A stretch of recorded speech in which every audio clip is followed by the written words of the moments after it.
정부가 영남권 신공항을 새로 짓는 대신 기존 김해공항 시설을 확충하기로 했습니다. 네, 올해 안에 예비 타당성 조사를 추진하고 내년 중 기본 계획을 세우기로 했습니다. 김종성 기자입니다.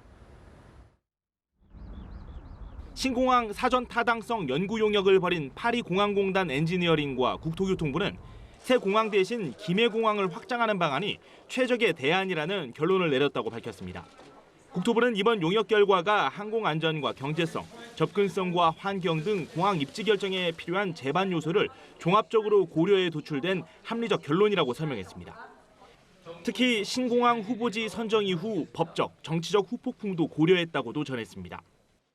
영남권 전역에서 김해공항을 보다 편리하게 이용할 수 있다는 측면에서 김해공항이 영남권 거점공항의 역할을 수행하는 데 부족함이 없는 대안이라고 판단합니다. 국토부는 이를 위해 신공항 건설 대신 김해공항의 활주로와 터미널 등 공항시설을 대폭 신설하고 공항으로의 접근 교통망도 개선하겠다고 덧붙였습니다. 아울러 올해 안에 예비 타당성 조사를 추진하고 내년 중 공항개발 기본계획 수립에 착수하는 등 김해공항 확장을 위한 후속 절차를 차질 없이 추진하겠다고 밝혔습니다.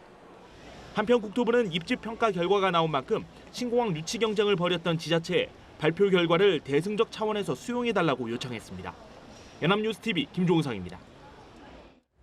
새롭게 확충되는 김해공항은 연간 4천만 명의 승객과 화물 36만 톤을 수용할 수 있도록 활주로와 공항 시설이 확충될 예정입니다. 네, 최소 비용으로 최대 효과를 볼 수 있는 묘수 찾기에 들어갈 예정입니다. 이경태 기자입니다.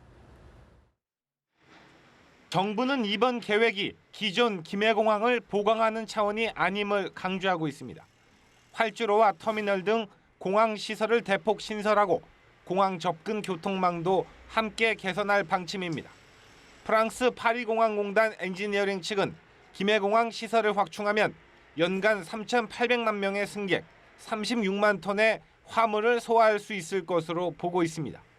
1976년 개장한 김해공항은 현재 연간 1,000만 명이 이용하고 있는데 앞선 정부 용역 결과에 따르면 항공 수요 증가로 2023년쯤 포화 상태에 이릅니다.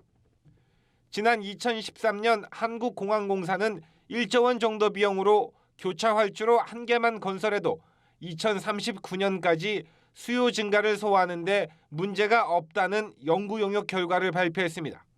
또 기존 활주로를 남쪽으로 1km가량 연장하는 한 제3의 위치에 신규 활주로를 신설하는 방안도 거론됐습니다.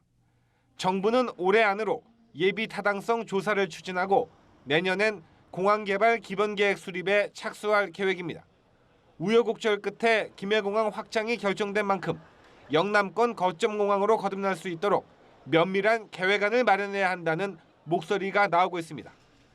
다만 과거 용역에서 지적된 소음 피해, 북쪽 장애물, 용지 매입비 등이 해결 과제로 남았습니다. 연합뉴스TV 이경태입니다.